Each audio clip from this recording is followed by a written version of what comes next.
This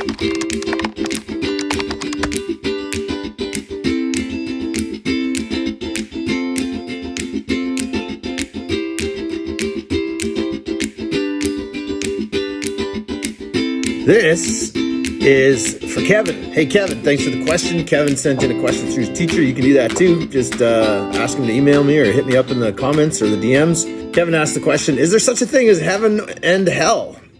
Great question. I'm going to go two directions with this. First direction is Jesus talked about both of these things. And so we have to ask, do you believe Jesus? Do you believe in Jesus? Do you believe what Jesus said? Can Jesus be trusted? Those things were spoken by Jesus and then written down by the eyewitnesses that were with him, his apostles.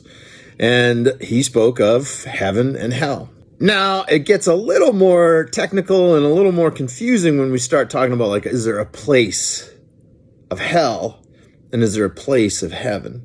The too long didn't read answer is yes, there are places. They exist in the spiritual realm. They are eternal places. But how do we get there? What are they like? Who goes there? All those different questions are complicated, but we can start to grapple with them. Can you imagine hell on earth? Can you imagine a situation that would be hellish to live through on earth? I'm thinking of things like, the death of somebody close to you. A parent losing a child losing a parent. Depression. Constant, ever-present, long-lasting chronic depression. No experiences of joy, no experiences of love, no experiences of loving. Wondering if you have been forgotten. Those would be hellish experiences. Heavenly experiences on earth, maybe a little more pleasant to think about, a little easier to think of. You can imagine being in a place, maybe it's like your lake lot, the cabin in the summer, just time with your family and friends. For me, it's when my kids are all home at the farm, and it's laughter and it's joy and it's eating and drinking and we're talking and sharing and there's love going back and forth between us. That's a heavenly place. And it's not hard to imagine those things, especially if you have been able to experience them.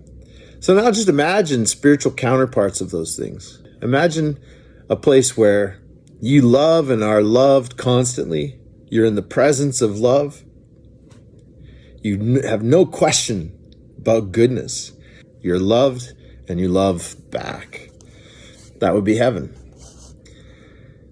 Now imagine the complete absence of love, the complete absence of joy, the complete absence of knowing that you are thought of, knowing that you are remembered. That would be hell.